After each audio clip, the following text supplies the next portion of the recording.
ગુજરાતની સ્થાપનાનો આજે 66મો દિવસ છે। સુરત શહેરમાં ગુજરાત ગૌરવ દિવસની ઉજવણી થવાની છે। વાઇબ્રન્ટ ગુજરાત રિજનલ કોન્ફરન્સનું આજે આયોજન ગોઠવવામાં આવ્યું છે।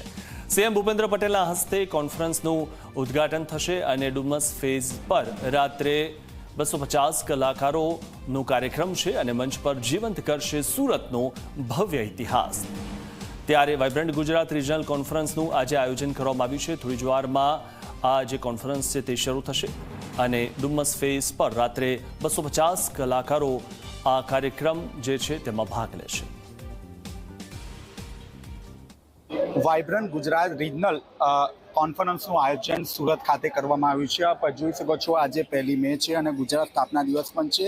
તેની સાથે સાથે આજે વાઇબ્રન્ટ ગુજરાત રિજનલ કોન્ફરન્સનું પણ સુરત ખાતે આયોજન હાથ ધરવામાં આવ્યું છે। ત્યારે દક્ષિણ ગુજરાતના તમામ જે ઉદ્યોગકારો છે તે ઉદ્યોગકારો સાથે એક મહત્વની બેઠકનું પણ આયોજન હાથ ધરવામાં આવશે, જેમાં વિવિધ જે એમઓયુ છે તે એમઓયુ કરવામાં આવશે। તેની સાથોસાથ જે રાજ્યના જે મુખ્યમંત્રી છે ભૂપેન્દ્રભાઈ પટેલના હાથે વાઇબ્રન્ટ ગુજરાતનું જે ઇનોગ્રેશન છે તે કરવામાં આવશે। આપની સાથે જીતુભાઈ વખાડિયા જોડાયા છે। જીતુભાઈ, આજે એક મહત્વનો દિવસ ગણી શકાય, શું છે આજના મહત્વના દિવસોમાં? એક મોટામાં મોટો એ છે કે ગુજરાત સરકાર સુરતના દ્વારે છે। 2003ની અંદર પહેલું વાઇબ્રન્ટ ગુજરાત નરેન્દ્રભાઈ મોદીએ સુરતથી ચાલુ કરેલું હતું ને ફરીથી આજે સુરતમાં જે દક્ષિણ ગુજરાત માટે જે વાઇબ્રન્ટ મીટ આવેલી છે તેને લીધે અમે લોકો ખૂબ ઉત્સાહમાં છે, આનંદમાં છે। ગઈકાલે એવા ઘણા બધા અમારા પ્રશ્નો હતા, એ માનનીય ઉપમુખ્યમંત્રી શ્રી હર્ષભાઈ સંઘવીએ ડિક્લેર કરી રહ્યા। એમને ઓનલાઈન પેમેન્ટ બધાનું જે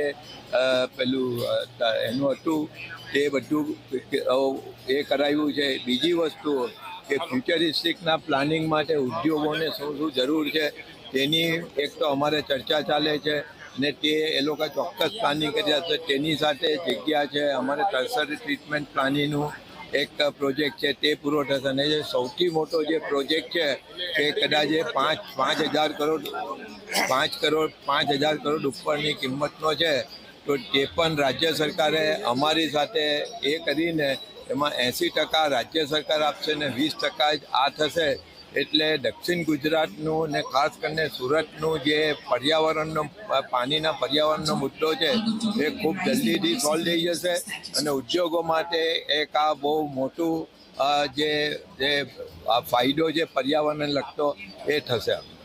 તો આપણે જે રીતે જોયું તે રીતે ઉદ્યોગોને સૌથી વધુ ફાયદો થશે। આપણી સાથે લાલજીભાઈ પટેલ જો હીરા ઉદ્યોગ સાથે પણ સંકળાયેલા છે। જે લાલજીભાઈ, ખૂબ જ મહત્વના એમઓયુ થશે, શું કહેશો? ગુજરાતમાં હંમેશા પ્રોગ્રેસ થતો જ રહ્યો છે અને વેપારીઓએ પોતાના કેપેસિટી પ્રમાણે ખૂબ આગળ વાઇબ્રન્ટમાં એમઓયુ થયા છે। અહીંયા પણ વધારે એમઓયુ થશે એવો મને પાક્કો વિશ્વાસ છે। તો આપણે જે રીતે જોયું તે રીતે કાપડ અને હીરા ઉદ્યોગકારો જે છે તે આજે આ બેઠકમાં હાજર રહેશે અને જે મહત્વના જે એમઓયુ છે તે એમઓયુ પણ આજે થશે। કેમેરામેન વિજય દેસાણી સાથે ચેતન પટેલ, ઝી મીડિયા, સુરત।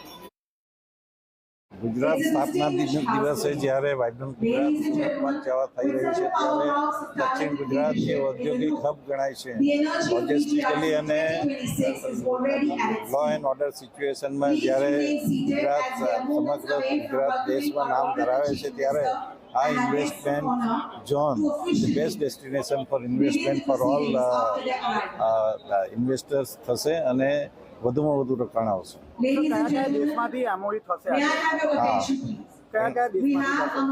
એનર્જી અને લોજિસ્ટિકમાં યુક્રેન અને ઘણા દેશોમાંથી કેટલો ફાયદો થશે હવે ગુજરાતને આ એમઓયુથી?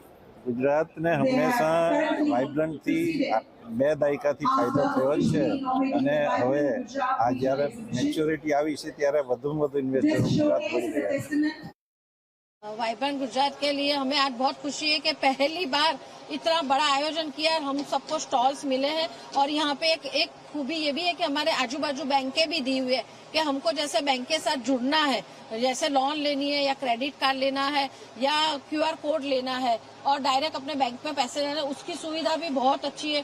फूड कोर्ट्स है, यानी यहाँ बहुत सारी सुविधाएं दी है और मैं सरकार को खूब बधाइयाँ देती हूँ। ये ग्रामीण जो महिलाएं हैं उनके लिए यहाँ पर फ्री में स्टॉल दिए गए हैं और व्यवस्था बहुत सुंदर की गई है, रहने की और खाने पीने की सभी व्यवस्था बहुत सुंदर है। महिलाओं को यहाँ रोजगार मिलता है और वाइब्रेंट गुजरात में आके मुझे बहुत अच्छा लगा। मैं पहली बार आई हूँ यहाँ पर।